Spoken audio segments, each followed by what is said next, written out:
വിവാഹ സ്വർഗത്തിൽ വെച്ച് നടക്കണമെന്നൊക്കെ നമ്മൾ കേട്ടിട്ടുണ്ട് അല്ലേ? പക്ഷെ സ്വർഗത്തിലാണെങ്കിലും എവിടെ വെച്ചാണെങ്കിലും ഭൂമി വെച്ചാണെങ്കിലും എവിടെ വെച്ചാണെങ്കിലും മാതാപിതാക്കൾ നടത്തി കൊടുക്കുന്ന വിവാഹമാണെങ്കിലും ഒളിച്ചോടിപ്പോയ വിവാഹമാണെങ്കിലും ഇനി രജിസ്റ്റർ ഓഫീസിൽ വെച്ച് നടക്കുന്ന വിവാഹമാണെങ്കിലും ഭാര്യയും ഭർത്താവും കൂടെ സ്നേഹത്തോടെ ജീവിച്ചാലല്ലേ അവിടെ സ്വർഗ്ഗമാവുള്ളൂ അല്ലേ? പരസ്പരം അങ്ങോട്ടും ഇങ്ങോട്ടും പറഞ്ഞ് സന്തോഷത്തോടെ ജീവിക്കണം ഇല്ലേ? പലപ്പോഴും ഭാര്യമാർക്ക് ഭർത്താക്കന്മാരുടെ ചില സ്വഭാവങ്ങൾ പിടിക്കുകയില്ല. അത് ഞാനാണെങ്കിലും ആരാണെങ്കിലും ഇതൊരു യൂണിവേഴ്സൽ നിയമമാണ്. കാരണം എന്നാന്ന് വെച്ചിട്ടുണ്ടെങ്കിൽ ഭർത്താക്കന്മാരുടെ ചില സ്വഭാവങ്ങൾ എല്ലാ ഭർത്താക്കന്മാരും ഒന്നുമില്ല കേട്ടോ. ചില ഭർത്താക്കന്മാർ ചില സംസാരങ്ങൾ ഭാര്യമാർക്ക് പിടിക്കുന്ന സംസാരങ്ങളൊന്നും ആയിരിക്കില്ല. ഒന്നാമത്തെ കാര്യമുണ്ട്, ഭാര്യമാരെ എവിടെയെങ്കിലും കൊണ്ടുപോയി കഴിഞ്ഞിട്ട് കൂട്ടുകാരുടെയോ അല്ലെങ്കിൽ ഏതെങ്കിലും ഫംഗ്ഷൻ ഇല്ലുവാണെങ്കിൽ ബന്ധുക്കളുടെയോ ഒക്കെ മുമ്പിൽ വെച്ച് കളിപ്പിക്കുക. എന്തെങ്കിലും വലിയ ജോക്കൊക്കെ പറഞ്ഞ് വലിയ വലിയ ആള് കളിച്ച് ഭാര്യമാരെ കളിപ്പിക്കണം. ഭാര്യമാർക്കൊക്കെ ഇച്ചിരി വണ്ണമൊക്കെ ഉണ്ടെങ്കിൽ തടിച്ചീന്നൊക്കെ വിളിച്ച് കളിപ്പിക്കുകയൊക്കെ ചെയ്യും. നിന്നെ ഒന്ന് എടുത്തു പൊക്കാൻ പോലും പറ്റില്ലല്ലോ, അങ്ങനെ എങ്ങനെയാ എന്നൊക്കെ പറഞ്ഞുകൊണ്ട് കളിപ്പിക്കുന്നത്. അത് ഞാൻ ഒത്തിരി കേട്ടിട്ടുണ്ട് കേട്ടോ, അങ്ങനെയൊക്കെ പറയുന്നവരെ. എത്ര കിലോ ഉണ്ട് എന്നൊക്കെ ചോദിച്ച് വലിയ വലിയ സ്റ്റൈലിൽ പറയുന്നതാണ്. എന്തും ഭാര്യയോട് പറയാം എന്നോർത്ത് പറയുന്നതാണ്. പക്ഷെ ആ ഭാര്യയുടെ മനസ്സ് എന്തുമാത്രം വേദനിക്കുമെന്നറിയാവോ? അതേപോലെ സൗന്ദര്യം കുറവാ എന്ന രീതിയിലുള്ള സംസാരങ്ങളും ഒക്കെ എൻ്റെ അനുഭവത്തിൽ ഉണ്ടായിട്ടുള്ള ഒരു സംഭവമുണ്ട്. അങ്ങനെയൊന്നും പറയാതിരിക്കുക, അതൊക്കെ ഭയങ്കരമായ മോശമാണ്. അങ്ങനെ ഒരു ഭാര്യമാരും ഒരു പെണ്ണുങ്ങളും ഇഷ്ടപ്പെടുന്ന കാര്യമല്ല അത്. പിന്നെ രണ്ടാമത്തെ കാര്യം എന്നാന്ന് വെച്ചിട്ടുണ്ടെങ്കിൽ ഭാര്യയുടെ വീട്ടുകാരെ കുറ്റപ്പെടുത്തുക. അതായത് ഭാര്യയുടെ അച്ഛനെ അമ്മയാട്ടെ, സഹോദരങ്ങളാട്ടെ, അമ്മാവന്മാരാട്ടെ, അമ്മായിമാരാട്ടെ, കൊച്ചന്മാരാട്ടെ, ആരാണെങ്കിലും ഭാര്യയുടെ വീട്ടുകാരെന്ന് വെച്ചാൽ ഭാര്യയ്ക്ക് പ്രധാനപ്പെട്ടവർ തന്നെയാണ്. അത് അവരുടെ ജീവിതകാലം മുഴുവൻ അങ്ങനെ തന്നെയായിരിക്കും. അവരെ കുറ്റപ്പെടുത്തി സംസാരിക്കുമ്പോൾ അത് ആ ഭാര്യയ്ക്ക് വിഷമമുള്ള കാര്യമാണ്. നിന്റെ വീട്ടുകാരിങ്ങനെയല്ലേ, നിന്റെ വീട്ടുകാരെ കൊണ്ട് എന്നാ ഗുണമുള്ള, അല്ലെങ്കിൽ അവരങ്ങനെ ഇവരെങ്ങനെയാ എന്നൊക്കെ പറഞ്ഞുകൊണ്ട് ഭർത്താക്കന്മാർ പറയാതിരിക്കുക. ഞാൻ ഈ വീഡിയോ ഇടുന്നതിന് മുമ്പ് തന്നെ ഉണ്ടല്ലോ, ഇതിനു മുമ്പ് കുറച്ച് ദിവസം മുമ്പ് ഞാൻ ഭാര്യമാർ ശ്രദ്ധിക്കേണ്ട കാര്യത്തെക്കുറിച്ച് ഞാൻ ഇട്ടിട്ടുണ്ടായിരുന്നു. ഇത് ഭർത്താക്കന്മാർ ശ്രദ്ധിക്കേണ്ട കാര്യത്തെക്കുറിച്ചാട്ടോ ഞാൻ പറയുന്നത്. പിന്നെ ഉള്ളത് കണക്ക് പറയുന്നത്. നിനക്ക് ഞാൻ ഇന്ന സാധനമൊക്കെ മേടിച്ചു തന്നില്ലേ, നിന്നെ ഞാൻ ഇവിടെ കൊണ്ടുപോയില്ലേ, നിന്റെ കൊച്ചച്ഛൻ്റെ മകളുടെ കല്യാണത്തിന് ഞാൻ നിന്നെ കൊണ്ടുപോയില്ലേ, നമ്മൾ എന്തോരം രൂപ കൊടുത്ത് അവിടെ പോയത്, അവർക്ക് ഞാൻ ഗിഫ്റ്റ് മേടിക്കാൻ നിനക്ക് ഞാൻ പൈസ തന്നില്ലേ, ഇങ്ങനെയുള്ള കണക്കുകൾ പറയുന്നത് ഭാര്യമാർക്ക് ഇഷ്ടമല്ല, ഒരു ഭാര്യയ്ക്കും ഇഷ്ടമല്ല. അവർ കണക്ക് വെക്കാൻ വേണ്ടിയിട്ടല്ലല്ലോ നമ്മൾ ഒന്നിച്ച് ജീവിക്കുന്നതല്ലേ. പരസ്പരം അങ്ങോട്ടും ഇങ്ങോട്ടും എന്തുണ്ടെങ്കിലും സഹിക്കാൻ പാകത്തിനല്ലേ. എന്ത് പണത്തിന്റെ കാര്യമാണേലും അല്ലാത്ത കാര്യമാണേലും തുറന്ന് സംസാരിക്കുക എന്നുള്ളതല്ലേ. അത് ഇങ്ങനെ കുറ്റപ്പെടുത്തി നിന്റെ വീട്ടുകാർക്ക് കൊടുത്തില്ലേ എന്നുള്ള രീതിയിൽ സംസാരിക്കാതിരിക്കുക. ചില ജോലിയുള്ള ഭാര്യമാരുണ്ട് കേട്ടോ, അവരുടെ അമ്മയ്ക്കൊരു സാരി മേടിക്കും, അവർക്ക് അമ്മയ്ക്ക് ഇച്ചിരി പൈസ കൊടുത്താൽ ചില ഭർത്താക്കന്മാർ വഴക്കുണ്ടാക്കണ എത്രയോ ഭർത്താക്കന്മാരുണ്ടെന്നറിയാവോ? ജോലിയുള്ള ഭാര്യമാരാണ്, ഭർത്താവിനും ജോലിയുണ്ടെന്ന് വെച്ചോ, എന്നാലും ഭാര്യ അമ്മേനെ എന്തെങ്കിലും കാര്യത്തിന് സഹായിക്കുകയോ അല്ലെങ്കിൽ സഹോദരനെ സഹായിക്കുകയോ ചെയ്തിട്ടുണ്ടെങ്കിൽ അതേ പിടിച്ച് വഴക്കുണ്ടാക്കുന്ന എത്രയോ കുടുംബങ്ങളുണ്ടെന്നറിയാം. അതൊന്നും ചെയ്യാതിരിക്കുക. അവരെ വളർത്തി വലുതാക്കി നമ്മുടെ കയ്യിൽ ഏൽപ്പിക്കുന്നവരെ ഒരു ഭർത്താവ് ഉണ്ടാകുന്നവരെ അവരെ നോക്കിയത് അച്ഛനും അമ്മയായിരിക്കില്ലേ. അപ്പോൾ അവരെ നോക്കാനുള്ള ഉത്തരവാദിത്വം കൂടെ ആ ഭാര്യയ്ക്കുണ്ടല്ലേ. അവരുടെ കാര്യങ്ങളും ചെറുതായിട്ട് നോക്കാനുള്ള ഒരു മനസ്സ് വെക്കണം. അതിന് വഴക്കുണ്ടാക്കേണ്ട കാര്യമൊന്നുമില്ല എന്നാണ് എൻ്റെ അഭിപ്രായം. പിന്നെയുണ്ട് മറ്റുള്ള സ്ത്രീകളെ താരതമ്യപ്പെടുത്തി സംസാരിക്കുക. അതായത് കമ്പയർ ചെയ്ത് ഇങ്ങനെ പറയും, എൻ്റെ കൂട്ടുകാരൻ്റെ ഭാര്യ ഇങ്ങനെയായിരുന്നു, അല്ലെങ്കിൽ ഇവർ ഇങ്ങനെയായിരുന്നു എന്നൊക്കെ പറഞ്ഞുകൊണ്ട് അവരുടെ ഫുഡ് ഉണ്ടാക്കണം നല്ലതാ എന്നൊക്കെ പറഞ്ഞുകൊണ്ട് പറയുന്നവർ, അതും തെറ്റായ കാര്യമാണ്. അത് നിങ്ങൾ കഴിച്ചെങ്കിൽ നിങ്ങൾ കഴിച്ചു, നല്ലതാണെങ്കിൽ നിങ്ങളത്. പിന്നെ അത് ഭാര്യയുടെ അടുത്ത് വന്ന് പറയേണ്ട കാര്യമൊന്നുമില്ല. അങ്ങനെ പറയുമ്പോൾ ഭാര്യമാർക്ക് ചില ഭർത്താക്കന്മാരുണ്ട്, എടി അവളുണ്ടല്ലോ എടി നന്നായിട്ട് വണ്ടി ഓടിക്കും, അങ്ങനെ എങ്ങനെയാന്നൊക്കെ, സ്കൂട്ടർ ഓടിച്ചുകൊണ്ട് പോകണം കണ്ടിട്ടുണ്ട്, കാർ ഓടിച്ചു പോകുന്നതുകൊണ്ട് ഭയങ്കര കഴിവുള്ള സ്ത്രീയാന്നൊക്കെ പറയും. അത് ശരിക്കും പറഞ്ഞാൽ ഭാര്യയുടെ മനസ്സിലപ്പോൾ എന്നാണെന്നറിയോ, എനിക്കപ്പോൾ കഴിവില്ല, എനിക്ക് വണ്ടി ഓടിക്കാൻ അറിയത്തില്ല, അല്ലെങ്കിൽ എനിക്ക് സ്കൂട്ടർ ഓടിക്കാൻ അറിയത്തില്ല എന്നൊരു ചിന്തയാണ് ആ പെൺകുട്ടിയുടെ മനസ്സിലേക്ക് വരുന്നത്. ഒരിക്കലും അങ്ങനെ ഒത്തിരി പേരങ്ങനെ പറഞ്ഞു കേട്ടിട്ടുണ്ട്, നല്ല കഴിവുള്ള സ്ത്രീയാട്ടോ, നല്ല നല്ല ബോൾഡായ പെണ്ണുമ്പിള്ള എന്നിങ്ങനെയൊക്കെ പറയും. അത് വലിയ പൊങ്ങച്ചം പറയാതിരിക്കുക.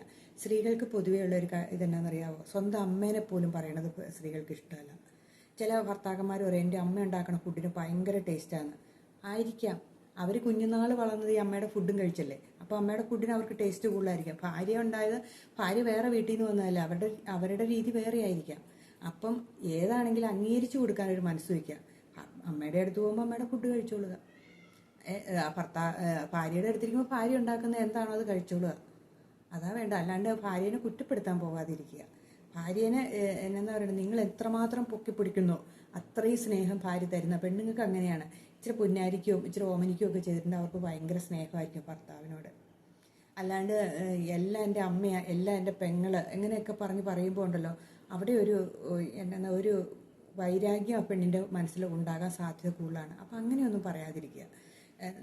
നമ്മുടെ ഭാര്യ ഉണ്ടാക്കുന്ന വേറെ ആളാണ്, വേറെ എല്ലാവരും യുണീക്കല്ലേ. അപ്പോൾ എൻ്റെ ഭാര്യയും വേറെ ഒരാളാണ്, അത് അംഗീകരിക്കുക. നമ്മുടെ കൂടെ കൂടിയ പിന്നെ എന്തെങ്കിലും മാറ്റങ്ങൾ വരുത്താൻ ശ്രമിച്ചിട്ടുണ്ടെങ്കിൽ അതൊരു ഭാഗ്യമായിട്ട് കൂട്ടണ്ടേ. അങ്ങനെ അംഗീകരിക്കാനൊരു മനസ്സ് വയ്ക്കുക. പിന്നെ എവിടെയെങ്കിലും പോകുമ്പോഴും ഈ വഴി മുഴുവൻ ഇങ്ങനെ കുറ്റപ്പെടുത്തിക്കൊണ്ടിരിക്കുന്ന ചിലരുണ്ട്. അതായത് എനിക്ക് ഇഷ്ടമില്ലാണ്ടാണ് പോകുന്നത്, ഞാൻ നിന്റെ നിർബന്ധത്തിന് വഴങ്ങിയാൽ പോകുന്നത് എന്നൊക്കെ പറഞ്ഞുകൊണ്ട് ഉള്ള സന്തോഷവും കൂടെ കെടുത്തുന്ന രീതിയിൽ. അത് ഭാര്യമാരും ഉണ്ട് കേട്ടോ, എങ്കിലും ആണുങ്ങളും ഉണ്ട്. എനിക്കിന്ന് സമയമില്ലായിരുന്നു, എനിക്ക് അവിടെ പോകാനുണ്ടായിരുന്നു, ഇവിടെ പോകാനുണ്ടായിരുന്നു, അതിനിടയ്ക്ക് ഇങ്ങനെ ഒരു പരിപാടി വെച്ച് എന്നൊക്കെ പറഞ്ഞുകൊണ്ട് പോകുന്നത്. അതും ഒഴിവാക്കുക. അത് ഭാര്യ പിന്നീട് ഒരു സ്ഥലത്ത് പോകാൻ പുള്ളിക്കാർ തയ്യാറാകുകയില്ല അല്ലേ. എന്നുവെച്ചാൽ പിന്നെ ഇങ്ങനെ പോയിട്ടുണ്ട്, വഴി മുഴുവൻ ഇങ്ങനെ പറഞ്ഞുകൊണ്ടിരിക്കും എന്ന്. അതായത് എവിടെയെങ്കിലും ചെന്നിട്ടാണ് മുള്ളേ നിൽക്കും പോലെ നിൽക്കുന്നത്. എങ്ങനെയെങ്കിലും തിരിച്ച് വീട്ടിൽ വന്നാൽ മതി എന്ന് ഓർത്തുകൊണ്ട് നിൽക്കുന്ന ഭർത്താക്കന്മാർ ഒത്തിരി പേരുണ്ട് കേട്ടോ. അതിന് ഓരോ കാരണങ്ങളും കണ്ടുപിടിക്കുക. അവിടെ ചെന്നിട്ട് ഇന്ന കാര്യമുണ്ട് ഇന്ന കാര്യമുണ്ടെന്നൊക്കെ. നിങ്ങൾ വീട്ടിലെ കാര്യങ്ങളെല്ലാം തീർത്തിട്ട് വെച്ചിട്ട് നിങ്ങൾ ഭാര്യയുടെ കൂടെ പോവുക. ഭാര്യയുടെ കൂടെ പോകുമ്പോൾ അവളുടെ കൂടെ കുറച്ച് സമയം ചിലവഴിക്കാൻ നിങ്ങൾ മനസ്സ് വയ്ക്കുക. അവരെപ്പോഴാണോ തിരിച്ചു വരുന്ന കൂടെ വരാൻ. അല്ല, നമുക്ക് ഇച്ചിരി സ്പീഡ് നേരത്തെ പോകണം കേട്ടോ എന്ന് വീട്ടിൽ നിന്ന് ഇറങ്ങുമ്പോഴേ പറഞ്ഞേക്കുക. ഇച്ചിരി നേരത്തെ വരണം കേട്ടോ, ഒരു കുറച്ച് നേരം നിന്നിട്ട് നമുക്ക് പോകണം കേട്ടോ എന്നിങ്ങനെ പറയാം. അല്ലാണ്ട് വഴി മുഴുവൻ വഴക്കും കൂടി കൊണ്ടുപോയിട്ട് വല്ല കാര്യമുണ്ടോ? അങ്ങനെയുള്ളവരെയും നമുക്ക് ഒത്തിരി പേരെ അറിയാമല്ലേ. അങ്ങനെയൊക്കെ ചെയ്യാതിരിക്കുക. പിന്നെ എന്ത് കാര്യം ഉണ്ടെങ്കിലും തുറന്നു പറയുക ഭാര്യമാരോട്. അങ്ങനെയുള്ള ഭർത്താക്കന്മാരെ ഭാര്യമാർക്ക് ഇഷ്ടമാണ്. അല്ലാണ്ട് കുറച്ച് രഹസ്യങ്ങൾ വെക്കുക, കുറച്ച് പരസ്യമാക്കി വെക്കുക. രഹസ്യങ്ങൾ അവസാനം എന്തെങ്കിലും കാരണവശാൽ ഭാര്യ അറിഞ്ഞു കഴിഞ്ഞിട്ടുണ്ടെങ്കിൽ അത് വഴക്കേലേ തീരുകയുള്ളൂ. അതുകൊണ്ട് എല്ലാ കാര്യങ്ങളും തുറന്ന് സംസാരിക്കുക. എന്ത് രഹസ്യമാണെങ്കിലും, സാമ്പത്തികമാട്ടെ അല്ലാത്തതാട്ടെ എന്താണെങ്കിലും അതെല്ലാം തുറന്ന് സംസാരിക്കാൻ ഒരു മനസ്സ് വയ്ക്കുക. അപ്പോൾ ഭാര്യയുടെ മനസ്സിൽ ഭർത്താവിനോടൊരു സ്നേഹം കൂടുതലായിരിക്കും. അതേപോലെ മദ്യപാനം, കടമുണ്ടാക്കൽ, ഇങ്ങനെയുള്ള ഭർത്താക്കന്മാരെ ഒന്നും വീട്ടിൽ വഴക്കുണ്ടാക്കുന്ന അങ്ങനെയുള്ളവരൊന്നും ഭാര്യമാർക്ക് ഇഷ്ടമല്ല. അത് ഒരു ഭാര്യമാർക്കും ഇഷ്ടമല്ല. മദ്യപിച്ച് നമ്മളോർക്കും വലിയ ഹീറോയാ, മദ്യപിക്കുന്നതൊക്കെ വലിയ സ്റ്റൈലാന്നൊക്കെ നമ്മൾ വിചാരിക്കുക. അങ്ങനെയുള്ളവരൊന്നും എനിക്ക് തോന്നുന്നു ഒട്ടുമിക്ക ഭാര്യമാർക്കും ഇഷ്ടമല്ല. അത് തന്നെയല്ല, കടം ഇങ്ങനെ അവരും അറിയാതെ പോലും കടങ്ങൾ ഇങ്ങനെ ഉണ്ടാക്കി കൊടുക്കണം ഭർത്താക്കന്മാരെയും ഒട്ടുമിക്ക ഭാര്യമാർ. എങ്കിലും മനസ്സാലെങ്കിലും അവർക്കൊരു വെറുപ്പായിരിക്കും അവരുടെ ഉള്ളിൻ്റെ ഉള്ളിൽ. അപ്പം അങ്ങനെയുള്ള സംഭവങ്ങളും നമ്മുടെ ജീവിതത്തിൽ ഉണ്ടാകാതിരിക്കുക. ഇങ്ങനെയൊക്കെ കുറച്ചൊക്കെ നോക്കിക്കഴിഞ്ഞിട്ടുണ്ടല്ലോ, നമ്മുടെ ദാമ്പത്യ ജീവിതം ഒരുപാട് മുന്നോട്ട് പോകും. ഒന്നാമത്തെ കാര്യമാണ് എല്ലാം തുറന്ന് സംസാരിക്കണം. മനസ്സിലാക്കണം. മിക്ക ഭർത്താക്കന്മാരും എന്നാണെന്നറിയാമോ, ഭാര്യമാരോട് തുറന്ന് സംസാരിക്കില്ല. ആദ്യകാലത്ത് അവർ പറഞ്ഞുകൊണ്ടിരിക്കുന്ന കാര്യമൊന്നും ആയിരിക്കില്ല, പിന്നീട് അവരെല്ലാം രഹസ്യമാക്കി വെക്കാൻ ശ്രമിക്കും. അവിടെയാണ് പ്രശ്നങ്ങൾ കൂടുന്നത്. അതേപോലെ ചേർത്ത് നിർത്തി നോക്കിക്കേ, ഭാര്യയും നമ്മുടെ കുടുംബജീവിതം സന്തോഷമായിരിക്കും. നമുക്ക് തന്നേക്കണ നമ്മുടെ വിധിച്ചേക്കണമല്ലേ നമ്മുടെ ഭാര്യ, നമ്മുടെ തലയിൽ എഴുതിയേക്കണ ഭാര്യയാണ് നമ്മുടെ കുടുംബത്തിൽ വന്നതെന്ന് മാത്രം ചിന്തിച്ചാൽ മതി. അവളിലുള്ള കുറ്റങ്ങളെയും അവനിലുള്ള കുറ്റങ്ങളെയും സ്വീകരിച്ചുകൊണ്ട് തന്നെയാണ് നമ്മുടെ ജീവിതത്തിലേക്ക് അവരെ സ്വീകരിച്ചേക്കണേ അല്ലേ. അവരെ പിന്നെ അംഗീകരിക്കുക. നമുക്ക് കിട്ടിയതിനെ വെച്ച് നമുക്കതാണ് വിധിച്ചേക്കണേ എന്ന് വിചാരിച്ച് നമ്മൾ അതിനെ സ്വീകരിക്കുക. അല്ലാണ്ട് ജീവിതകാലം മുഴുവൻ വഴക്കടിച്ച് ഒന്ന് ഓർത്തു നോക്കി, എന്തൊരു ദുഷ്കരമായ ഒരു ജീവിതമായിരിക്കും ആ ജീവിതം, വഴക്കടിച്ചുള്ള ജീവിതം. അപ്പം അങ്ങനെ ഉണ്ടാകാതിരിക്കാൻ എല്ലാവരും ശ്രദ്ധിക്കുക. ഇതൊക്കെ ഒന്ന് ജീവിതത്തിൽ പ്രാവർത്തികമാക്കി നോക്കിക്കേ, നല്ലൊരു കുടുംബജീവിതമായിരിക്കും എല്ലാവരുടെയും.